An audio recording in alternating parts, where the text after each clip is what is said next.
Ja, mein Name ist Björn Förster. Ich bin Geschäftsführer hier in den Agrarbetrieben Schliemener Land. Wir haben uns als Hauptaufgabe die Milchviehproduktion genommen und bewirtschaften dafür 2150 Hektar landwirtschaftliche Nutzflächen. Durch den doch sehr stark ausgeprägten Wassermangel in der Vegetationszeit haben wir halt einen hohen Anspruch an die Aussaatqualität auch unserer Kulturen.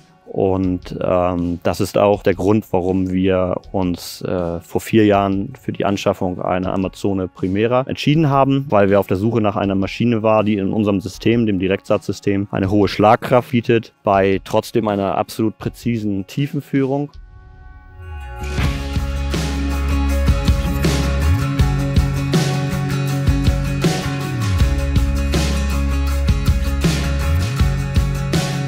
Ich bin Paul Nogatz, bin 24 Jahre alt. Ich habe in den Agrarbetrieben Schliemener Land meine Ausbildung 2016 erfolgreich abgeschlossen. Seitdem bin ich verantwortlich hier in den Betrieben für die Aussaat.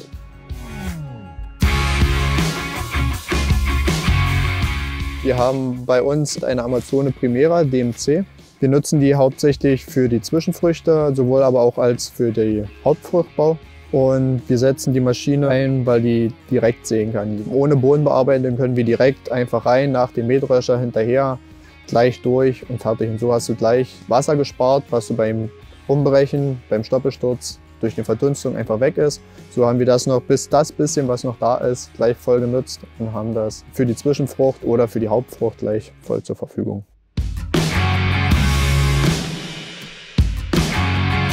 Das Besondere an der Maschine ist, dass wir einen extrem großen Tank haben. Da kriegen wir sehr viel Saatgut mit einmal weg.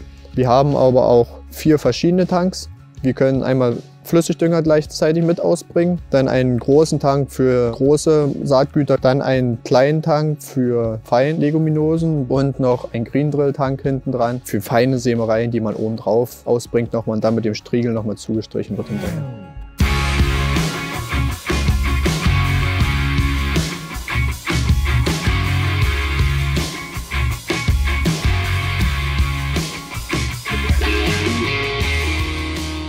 Vor der DMC hatten wir eine Maschine, die hatte halt hat vorne noch ein Scheibensegment dran.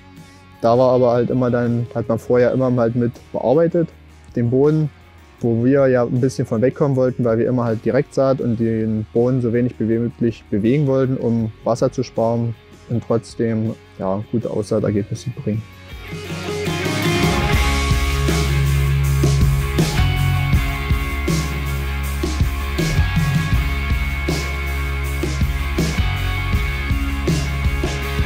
Die Maschine besitzt halt Saatgutüberwachung, die wird gesteuert über Section Control und ist mit dem Trecker über ESOBus verbunden.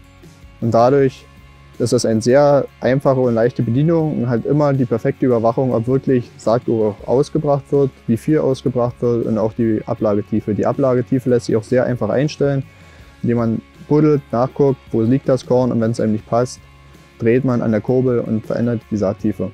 Und das ist sehr einfach zu bedienen, die ganze Maschine ist einfach zu bedienen. Ich brauche bloß aufs Feld rausfahren, auseinanderklappen, lege meine Spuren an und meine spezifischen Einstellungen lege ich fest und dann kann es schon losgehen. Man kann ordentlich Fläche machen.